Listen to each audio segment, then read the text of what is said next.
मन 100% गुरु गोविंद चरणों में कैसे लगे।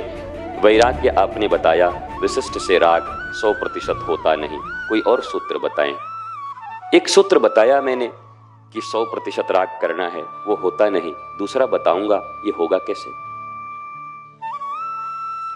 होना होगा तो पहले ही सूत्र में हो जाएगा।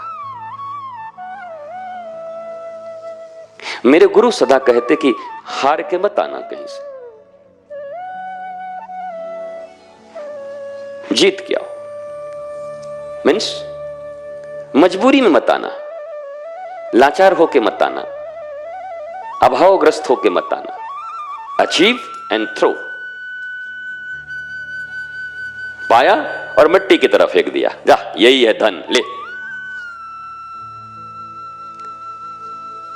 नहीं तो वासना बची रहेगी, एक असफलता का ठप्पा लगा रहेगा और ये कचोटता रहेगा मन में।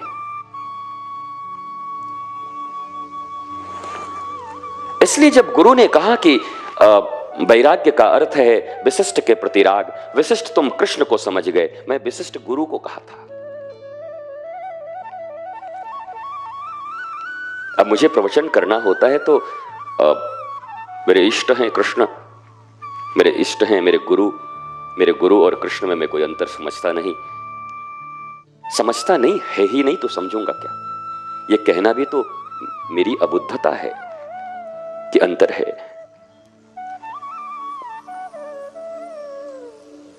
तो जब कृष्ण के प्रति अनुराग की बात करता हूं, 100% समर्पण की बात करता हूं, कहां करोगे, किनके पास करोगे, और कौन तुम्हें बताएगा कि तुम्हारा समर्पण 100% है?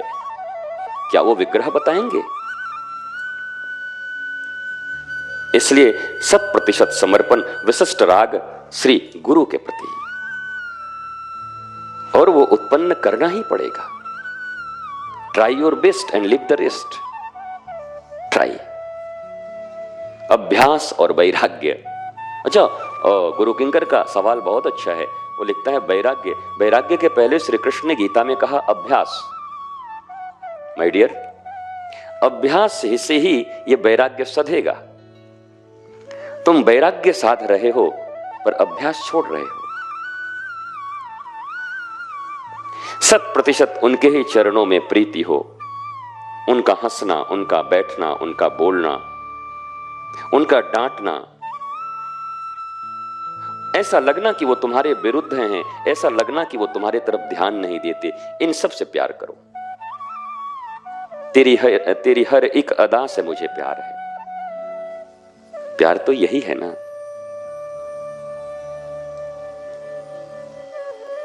तुम रूठी रहो मैं मनाता रहूं, मजा जीने का ऐसे ही आता रहे।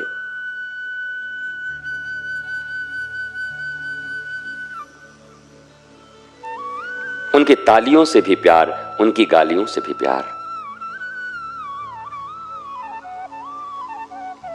क्योंकि ताली और गाली महत्वपूर्ण नहीं है।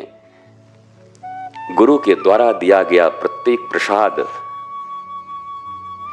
तुम्हें सैनिटाइज करने के लिए है।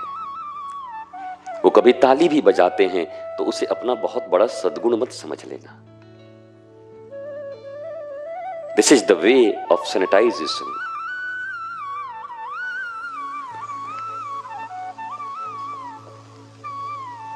और कभी गालियां देते हैं तो उससे तकलीफ मत मानना कि वो भी वे ऑफ सैनिटाइजेशन है।